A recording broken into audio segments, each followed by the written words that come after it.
France has a problem. Across France, the chaos continues. Protesters across France set fires and blocked traffic. They've held influence in Africa through a network of military bases, but over the past 3 years, these countries expelled their presence and France is now bringing their problems home. Social unrest on the streets of the French capital. More than 900 people have now been arrested. Since 2000, the number of violent unrest incidents has exploded, with a peak of over 1 million incidents. That could be a riot, a street fight, or a car burning, more than 3,000 times per day on average. And this didn't come out of nowhere. You may picture France as a place with inherent beauty, old architecture and cathedrals, but that is mostly in the city centers.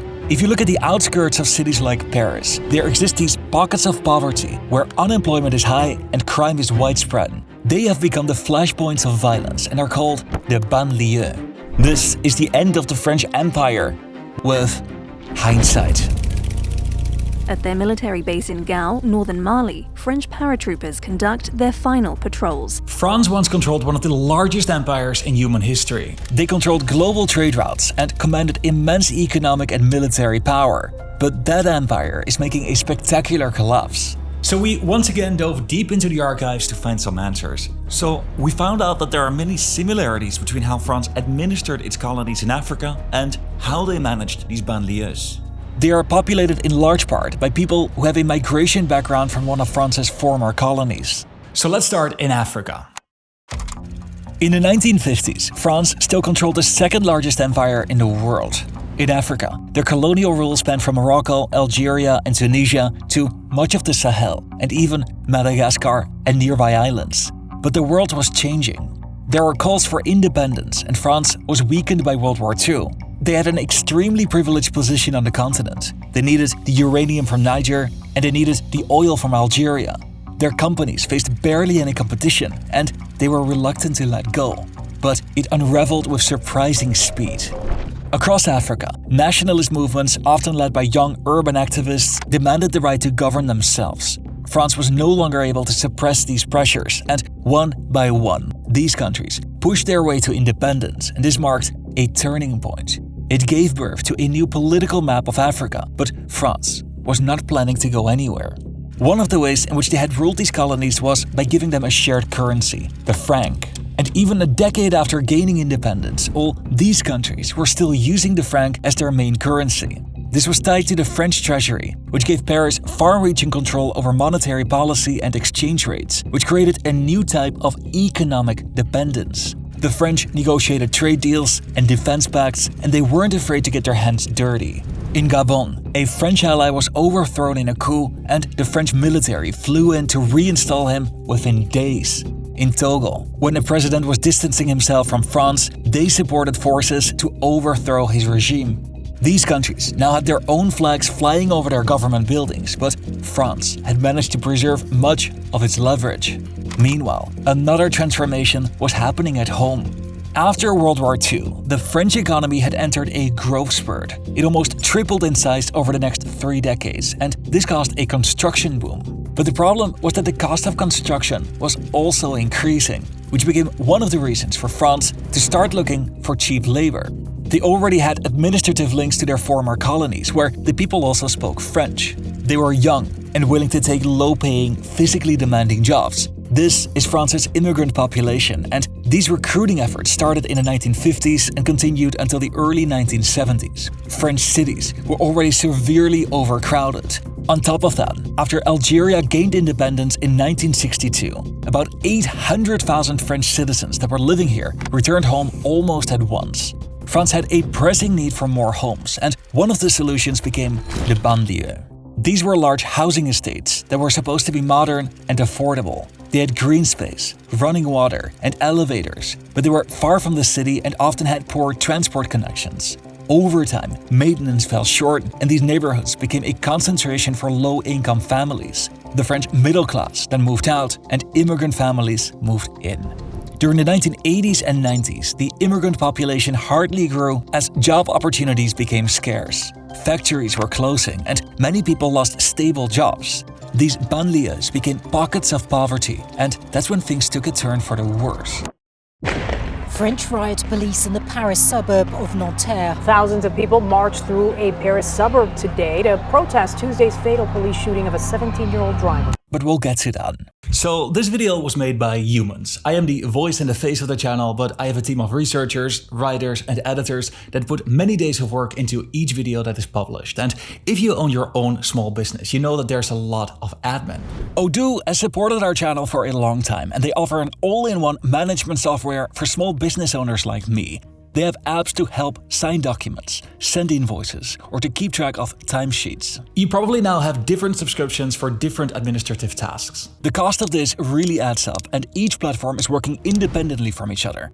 Odoo can bring all of this together in one place. You just select the apps that you want, and you have your entire admin in just one place. All these apps are communicating with each other, so your info stays updated. This helps you work much more efficiently, and everything gets adjusted to your country, so it even helps you stay compliant. And as your business grows, you can pick more apps that become relevant. Try Odoo today by using my link in the pinned comment or description, and you get one app for free for life. And this includes unlimited support and hosting. And starting at just €19.90 per month, you'll gain access to all available applications. Try it today.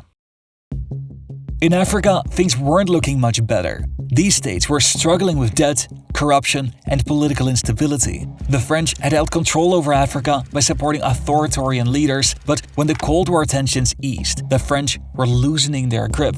All across Africa in that time, democratic movements were sweeping up, and people were becoming increasingly critical of France's influence over their countries. It was not like things were going so great. The French had military bases in their countries, and they were giving unconditional support to very corrupt leaders. There was a growing, increasingly educated middle class in African cities, and they started to question whether France was maybe not having a great influence on their countries. And that's when China stepped in. China wants to boost economic ties with Africa. It's already the continent's biggest trading partner. With a focus on building infrastructure, China has poured money into the continent. China increased their investment in Africa from less than $500 million in 2003 to $40 billion in 2016. This gave many African leaders options. Whereas French companies used to control these markets, they suddenly had competition, and they had a bad reputation to deal with. For example, in Rwanda, the French government was the main supporter of the regime, who later became responsible for a genocide. Other interventions in Ivory Coast and Chad similarly hurt France's reputation. These weren't seen as stabilizing missions, but as efforts to protect French interests, and that became the pattern. By the 2010s, the French sphere of influence in Africa wasn't just weakening, it was on the brink of collapse. Thousands of protesters took to the streets across France Tuesday, rallying against the high cost of living. Workers across a range of sectors are taking to the street, demanding higher pay. Segregation in France had by then gotten terrible. So these neighborhoods are not officially called banlieues, but the more correct term is priority neighborhoods. This is defined as a neighborhood where the median household income is less than 60% of the regional average. And these are widespread across the country. I already showed you some of these maps in the intro, but they exist in every major city. And they are now the key to understanding the unrest that erupts across France every couple of years. In these neighborhoods, unemployment figures are nearly 20% compared to the national average of 7.5%. For younger people, it's even higher, 26 versus 14%. Nearly half of all residents in priority neighborhoods live below the poverty line, compared to the national average of 15%. Public services have historically underperformed. Take schools. In priority neighborhoods, only 59% of students pass the high school exam, compared to a national average of 87%. The number of reported cases of domestic violence has doubled since 2016. 13% of students arrive at school without eating breakfast before being taught by teachers, of which 40% have less than 2 years of teaching experience. This contributes to a vicious cycle where kids are less likely to finish school, have fewer job opportunities, and these neighborhoods fall deeper into poverty and disadvantage. In these neighborhoods live an outsized proportion of the immigrant population of France, and all of this is the consequence of decades of poor decision-making. 2005 was a turning point. 2 teenagers died trying to avoid a police check. It started when the police investigated a break-in, which led to a chase. a couple of boys hid in an electrical substation where 2 of them died of electrocution. Dozens of young people launched a pitched battle against law enforcement officials. This evolved into mass rioting.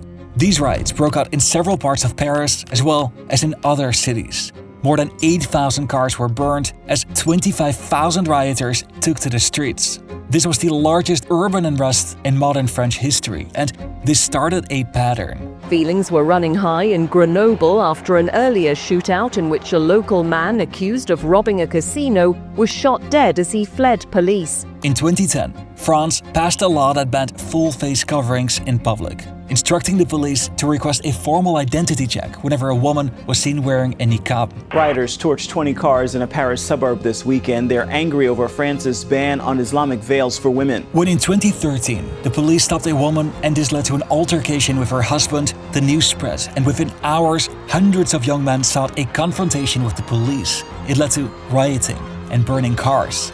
In 2016, there was another trigger. Series of protests against the death in police custody of 24-year-old Adama Traoré. A young man died in police custody. The official narrative was that he died of a heart attack and severe blood infection, and that the man had alcohol and cannabis in his system. The public wasn't buying it. The family requested another autopsy, and it turned out that he had no substances in his system and that he had actually died of asphyxiation. These kind of things just kept happening. Anger spilling over into violence. The unrest started after a young black man was arrested in Paris and allegedly brutally raped by police. In 2017 and again in 2018, they were becoming bigger and they were becoming more visible. Like in 2023, when the police shot and killed a 17-year-old during a traffic stop. Protests sweep across the nation after a teenage boy was shot dead by police. The 17-year-old was shot at point-blank range as he refused a traffic stop and drove off. The incident occurred here, after which riots spread across Paris, and that same evening they erupted across the country.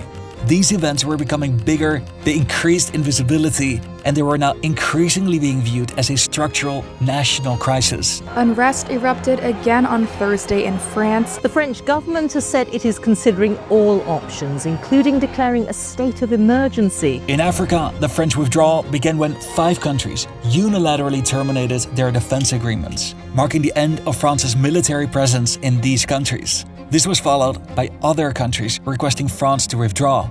This created a power vacuum that other actors, mainly China, Russia, and regional parties, quickly moved to fill. These events weakened Western influence in the Sahel, and the French left a more unpredictable region where they no longer set the rules. While at home, there is a massive increase in violent unrest incidents. Every couple of years, there's another event that triggers widespread unrest. This is increasing in scale and visibility, and it's increasingly being viewed as a national crisis. The French Empire is falling apart. France followed the same approach abroad as they did at home. They tried to manage communities without really empowering them. That worked neither in Africa nor in the banlieues. The result is that the old empire isn't just collapsing overseas. Its failures are now erupting inside France itself. So that was maybe not the most positive story that we've ever made on this channel, but I believe it's important that we talk about these things and that we face the past. And if you like to stay informed on global geopolitics, consider subscribing to the channel. We are just a small team of people, and that is the best way that you can show your support. And then after that, here are 2 more videos that you can consider for your next watch.